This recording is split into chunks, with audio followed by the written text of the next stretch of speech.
খেয়ারুকুম feel জাহিলিয়াতি খেয়ারুকুম feel ইসলাম। তিনি জাহিলি যুগের মধ্যে সাহস যেমন দেখিয়েছেন, ইসলামের মধ্যে সাহস কম দেখাই নাই, তখনও সেরকম সাহস দেখিয়ে বিজয় নিয়ে এসেছে। হুজুর ফারুক আজম রাদিয়াল্লাহু তাআলা আনহু এবার রওনা করলেন। রাস্তার মধ্যে সাহাবী একজনের সাথে দেখা হলো। তুমি নাঙ্গা তরবারি নিয়ে কই যাও? কয় মুসলমানদের নবীরে মারার জন্য।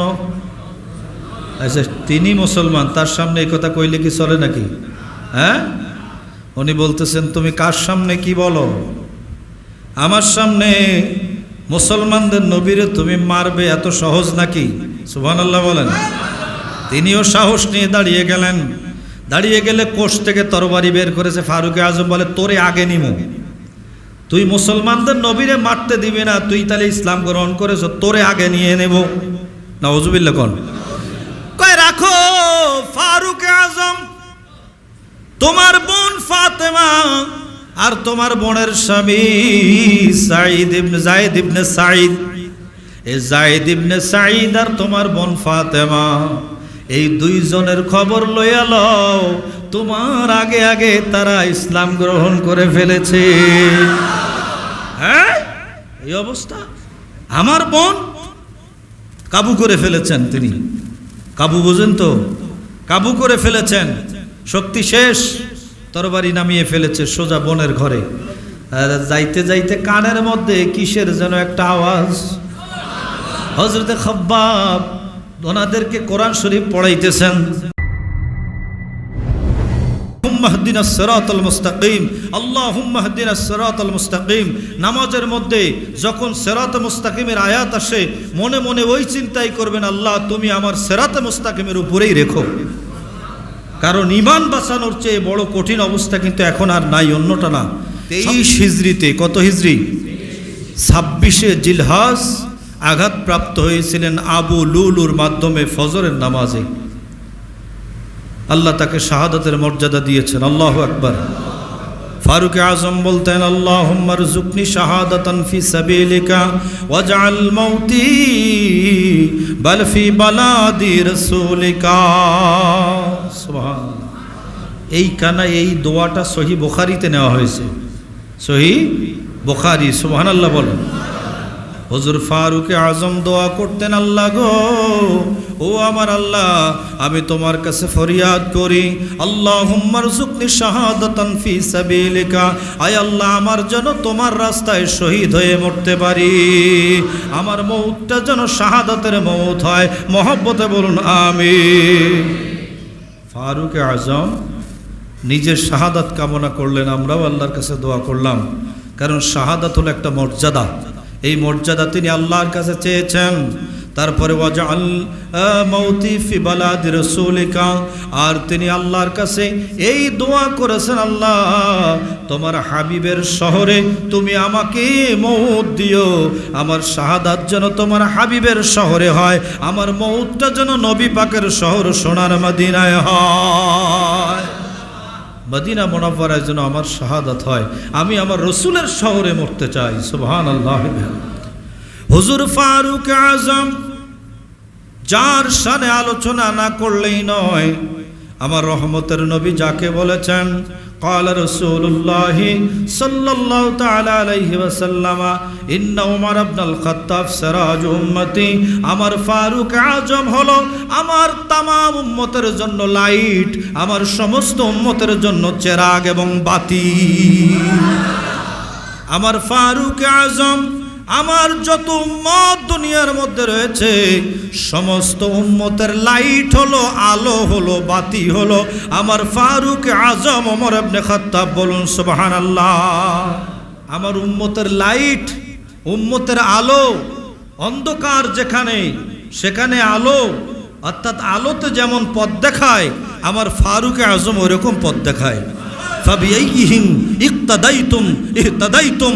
আমার ফারুক আজম যেখানে অন্ধকার সেখানে লাইট যদি দরকার হয় ওখানে ফারুক আজমের লাইট গেলেই চলে। কেমন ছিলেন হুজুর ফারুক আজম? যিনি 39 মতান্তরে 40তম ইসলাম গ্রহণ করেছেন, 40 নম্বরে। কত নাম্বার? আমি দুইটা রেওয়ায়েত পেয়েছি, একটা 39 আর একটা হলো 40। বয়স ছিল মাত্র 27 বছর। কত বছর? 27 বছরের তখন কি শক্তি! এই পুরা শক্তিটা তিনি ইসলামের জন্য, আমার নূরের নবীর জন্য দিয়ে দিয়েছে। বন্ধুরা আমার, হুজুর ফারুক আজম কেমন ছিলেন? যেই তিনি ইসলাম গ্রহণ করেছেন, যেখানে ইসলাম গ্রহণ করেছেন ওটা ছিল হযরতে আরকাম রাদিয়াল্লাহু তাআলা আনহুর ঘর। ওই ঘরের মধ্যে আমার রহমতের নবী ছিলেন। একটু আগের থেকে জানার দরকার আছে না নাই? আমরা ফারুক আজমকে ইজ্জত করতে চাই কিনা? আরে মহব্বতে বলেন, ইজ্জত করতে চাই কিনা? কারণ হুজুর ফারুক আজমকে যারা বেইজ্জত করার চেষ্টা করতেছে, যারা শিয়ারা কি করে, দুইটা ছাগল পালে, একটা ছাগলের নাম দেয় আবু বকর আর একটা ছাগলের নাম দেয় ওমর। জোরে জোরে বলেন নাউজুবিল্লাহ। অতএব তাদের সাথে আমাদের চিরতরে কোনো সম্পর্ক থাকতে পারে? আহলে বায়তের মহব্বত আমরা করব। এই মহব্বত থাকবে আসহাবে রাসূলের মাপকাঠির মধ্যে সবকিছু ঠিক রাখার পরে। আমি মহব্বত করতে যে সাহাবায়ে কেরামকে যদি অসম্মান করে বসি, আহলে বায়ত নারাজ হয়ে যাবে, আমার দয়াল নবী আমাকে কবুল করবে না, ঠিক কিনা? এই কথা মুখে মুখে না, এটা যেন অন্তর থেকে হয়, এটার জন্য আমাদের এই আলোচনা। আল্লাহর হাবিব একদিন আল্লাহর কাছে দোয়া করলেন, আল্লাহুম্মা আইজ্জিল ইসলাম বি আবি জাহলিন আবি ওমর ইবনুল খাত্তাব। আয় আল্লাহ, আমি দোয়া করছি আমার ইসলাম ধর্মের জন্য, দুইটার একটা আমারে দিয়ে দাও। হয়তো আবু জাহেলকে আমাকে দিয়ে দাও, না হলে ফারুক আজম ওমর ইবনে খাত্তাবকে দিয়ে দাও। আরো বড় করে বলেন সুবহানাল্লাহ। অন্য হাদিসে আছে ওমর ইবনুল খাত্তাবে খাসাতান, আল্লাহর হাবিব আল্লাহর নবী বলেন যে আল্লাহ গো, ফারুক আজমকেই আমাকে দিয়ে দাও। সুবহানাল্লাহ। আজকে রাতে দোয়া করলেন, মুসলমান এদিকে ধরেন 39 হয়ে গেল, পুরুষের মধ্যেও হলো, মহিলার মধ্যেও হলো। এখন আপনার 39 জন মুসলমান, এই মুসলমানের মধ্যে যখন ইসলামের মধ্যে লোক আপনার মুসলিম হিসাবে অনেকে দীক্ষিত হতে লাগলো, কাফেররা ষড়যন্ত্র করে একটা মিটিং করলো। এই মিটিংয়ের মধ্যে হোতা ছিল আবু জাহেল, লিডার আবু জাহেল, এ সমস্ত বড় বড় লিডাররা ছিল। লিডাররা সবাই এক জায়গায় বসে কত বড় কুখ্যাত তারা সিদ্ধান্ত নিয়ে নিল, যা শুরু হয়েছে তাহলে তো কাউরে ঠেকিয়ে রাখা যাবে না, একে একে সব মুহাম্মাদের হাতে ইসলাম গ্রহণ করবে সাল্লাল্লাহু তাআলা আলাইহি সাল্লাম। কত বড় বেয়াদব আমার দয়াল নবীর নাম মোবারক উচ্চারণ করে, কিন্তু কোনো ধরনের সম্মান দিয়ে নয়। এই বেয়াদবরা দুনিয়ায় বঞ্চিত, আখিরাতেও বঞ্চিত, ঠিক কিনা? যে তারা মুসলমানদের নবীর হাতে ইসলাম গ্রহণ করে, তারা এমন করবে, এমন করবে, ইসলাম গ্রহণ করে আস্তে আস্তে আমাদের বাপদাদার ধর্ম খালি হয়ে যাবে। বাপদাদার ধর্ম খালি। এই বাপদাদার ধর্ম যখন খালি হবে, তখন উপায় কি হবে? আমাদের ধর্ম আর থাকবে না, মূর্তি পূজা থাকবে না, বুত পূজা থাকবে না। এখন আমরা কি করব? এখন বিপদ আমাদের। সিদ্ধান্ত নিল মিটিংয়ের মধ্যে যে আল্লাহর হাবিবকে শহীদ করে ফেলবে। বড় করে আওয়াজ দিয়ে বলুন নাউজুবিল্লাহ। আল্লাহর হাবিবকে শহীদ করা কি মুখের কথা নাকি? হেফাজত করবেন কে? বড় করে বলুন। আল্লাহ তাআলা নূরের নবীকে হেফাজত করেছেন। আল্লাহ হেফাজতকারী, উত্তম হেফাজতকারী। যখনই এদিকে সিদ্ধান্ত চলতেছে আল্লাহর হাবিবকে শহীদ করবে, অপর দিকে আমার নবী আল্লাহর কাছে দোয়া করতেছেন। কার দোয়ার দাম বেশি?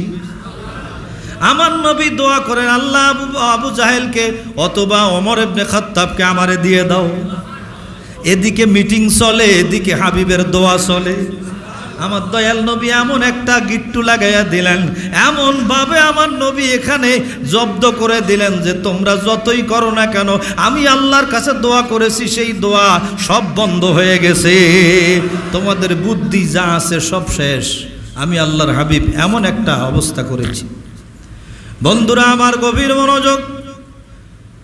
সেখানে সবাই মিলে যেই সিদ্ধান্ত আসলো আল্লাহর হাবিবকে শহীদ করতে হবে, ওই মুহূর্তে সবাই নীরব, কেউ আর কথা বলে না। কারণ এত বড় দায়িত্ব কে নেবে? মাঝখানে হুজুর ফারুক আজম ইসলাম গ্রহণ তখন তো করেন নাই, আগের রাত, আগের টাইম। উনি তখন সবার মধ্যে কি সাহসী 27 বছরের যুবক দাঁড়িয়ে বলতেছে, তোমরা তো কেউ সাহস করলে না, কাজটা আমি করে দিব না। নাউজুবিল্লাহ বলেন। কাজটা আমি করব আল্লাহর হাবিবকে আমি শহীদ করব, নাউজুবিল্লাহ বলেন। কিন্তু আমার নবী তো আগেই নিয়েছেন ফারুক আজমকে। ফারুক আজমের তখন ওই রাগ যে আমি করব।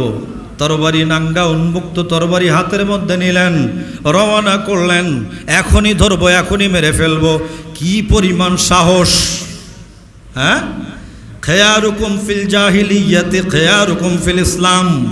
তিনি জাহিলি যুগের মধ্যে সাহস যেমন দেখিয়েছেন, ইসলামের মধ্যে সাহস কম দেখাই নাই, তখনও সেরকম সাহস দেখিয়ে বিজয় নিয়ে এসেছে হুজুর ফারুক আজম রাদিয়াল্লাহু তাআলা আনহু।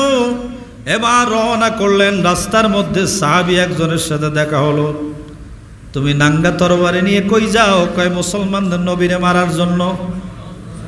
আচ্ছা, তিনি মুসলমান, তার সামনে এই কথা কইলে কি চলে নাকি? হ্যাঁ, উনি বলতেছেন তুমি কার সামনে কি বলো? আমার সামনে মুসলমানদের নবীরে তুমি মারবে, এত সহজ নাকি? সুবহানাল্লাহ বলেন। তিনিও সাহস নিয়ে দাঁড়িয়ে গেলেন। দাঁড়িয়ে গেলে কোষ থেকে তরবারি বের করেছে। ফারুক আজম বলে তোরে আগে নিমু, তুই মুসলমানদের নবীরে মারতে দিবি না, তুই তাহলে ইসলাম গ্রহণ করেছ, তোরে আগে নিয়ে নেব। নাউজুবিল্লাহ কোন কয় রাখো ফারুক আজম, তোমার বোন ফাতেমা আর তোমার বোনের স্বামী সাঈদ ইবনে যায়েদ ইবনে সাঈদ, এই যায়েদ ইবনে সাঈদ আর তোমার বোন ফাতেমা, এই দুইজনের খবর লইয়া লও, তোমার আগে আগে তারা ইসলাম গ্রহণ করে ফেলেছে। হ্যাঁ, এই অবস্থা। আমার বোন কাবু করে ফেলেছেন তিনি। কাবু বুঝেন তো? কাবু করে ফেলেছেন, শক্তি শেষ, তরবারি নামিয়ে ফেলেছে সোজা বোনের ঘরে। যাইতে যাইতে কানের মধ্যে কিসের যেন একটা আওয়াজ। হযরতে খাব্বাব ওনাদেরকে কোরআন শরীফ পড়াইতেছেন, কোরআন শরীফ পড়াইতেছেন। বাইরে যেই ফারুক আজম যাচ্ছেন, আওয়াজ পেয়েছে বোনের ডাক দেওয়ার সাথে সাথে